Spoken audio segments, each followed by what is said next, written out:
"You're my man now," said the Apache woman, after the lonely cowboy saved her from the wolves. The desert burned bright under the noonday sun. The land stretched endless and empty, a sea of dust and red stone where only the wind dared to move. Cole rode slow, his horse's hooves crunching over gravel, his eyes scanning the horizon out of habit more than hope. He'd been alone too long to expect company until the wind carried a sound that wasn't its own, a scream. He froze, hat brim low, listening. Another cry followed, high and raw, echoing from the ravine below. Then came the sound that made every rider's heart harden. Wolves. Cole spurred his horse, racing down the slope, dust swirling behind him. The canyon opened into a clearing, and there she was, an Apache woman cornered against a fallen log. Bow snapped, 3 wolves circling close. She gripped a broken arrow like a knife, blood streaking her arm. Her face fierce even as the beasts closed in. Cole drew his revolver. One shot cracked the stillness and the first wolf dropped. The other 2 turned, snarling. He fired again, then swung down from the saddle, the third lunging at him through the dust. He met it head-on, striking hard with the butt of his gun. It hit the ground and didn't rise. Silence returned, heavy and sharp. The woman stood still, chest rising fast. Dark eyes locked on him. "You hurt?" he asked, voice rough from the ride.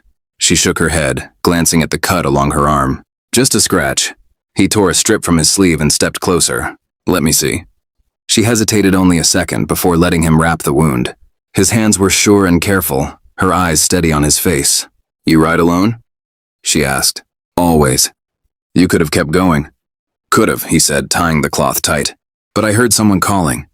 Her lips curved slightly. "Not many stop for that anymore." "Guess I ain't many."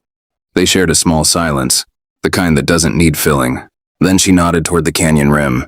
"There will be more wolves soon. They hunt in packs." "Then we move," he said simply. "There's a cave near the riverbed," she replied. He helped her mount his horse and climbed behind. They rode across the wide plain, the sun painting their shadows long and thin.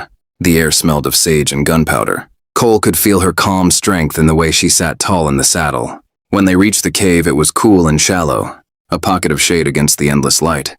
Cole built a small fire. The woman cleaned her arm with water from his canteen. "What do I call you?" he asked. "Niara," she said. "Daughter of Whitehawk." He nodded. "Cole." She repeated his name softly. A lonely rider with a kind heart. He gave a small, tired smile. "That what you see?" "I see a man who's run from something," she said quietly. "But not far enough." He looked into the flames. "You're not wrong." The fire crackled. Outside, the wind sighed across the stone. She watched him from across the flames. "You should rest," she said. "The wolves won't come by daylight. I'll rest when you do." "You saved my life, Cole. I am safe now." He met her gaze. "Guess that makes 2 of us." A faint laugh slipped past her lips, soft as the rustle of her hair. The sound stirred something in him, a feeling he hadn't known in years. "You fight like you've never been afraid," he said. "I fear nothing worth fearing," she replied. He nodded slowly. "You're something else, Niara." She tilted her head. "And you, Cole, the man who stopped when others would ride on." For a long moment, neither spoke. The firelight glowed warm against the stone, painting her skin in gold. Outside, the desert stretched silent and endless, but in that small cave the world felt smaller, safer, almost kind. When she finally closed her eyes, Cole leaned back against the wall, revolver resting on his thigh. He watched the dying light flicker across her face, somewhere between the hush of the fire and the breath of the wind. He realized he hadn't felt alone since she spoke his name. Morning came bright and quiet. Cole stirred awake to find Niara already standing at the cave's mouth, bow in hand, her hair lifted by the wind. "Sleep well?" he asked. "Long enough," she said, eyes on the horizon. "The wolves are gone, but I saw riders." He rose instantly, reaching for his revolver. "Apache?" She shook her head. "White men. Hunters or bounty chasers. They ride fast." He frowned. "Then we ride faster." They packed quickly and mounted up. The land shimmered beneath the sun, heat waves bending the air. Niara led across the ridge, guiding the horse between rocks and dry brush. "Your tribe nearby?" he asked. 2 days south," she said. "If we reach the old trail by dusk, we'll be close." Cole nodded. "And if those men catch up?" Her smile flickered. "Then we fight."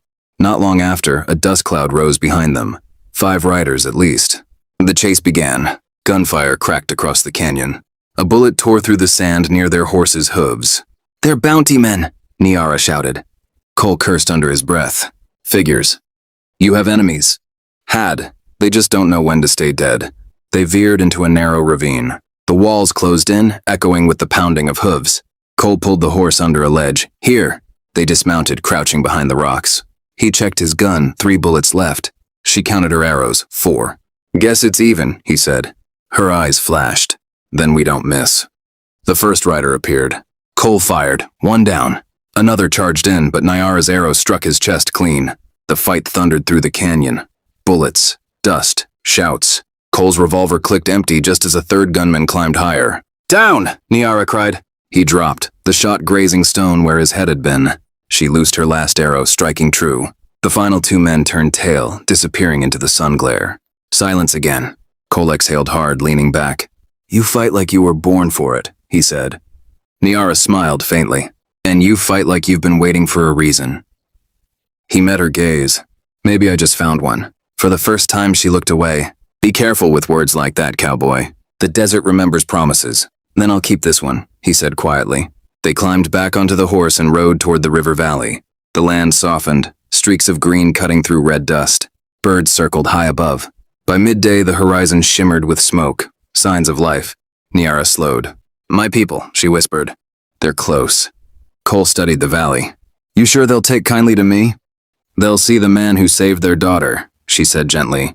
He nodded, but his voice was low. I've never been good at staying. She turned toward him, eyes searching. Then learn. The spirits wouldn't have brought you this far just to leave again. The words hit deep. He'd ridden across 1,000 miles trying to outpace the ghosts of his past. But for the first time, the thought of stopping didn't feel like surrender.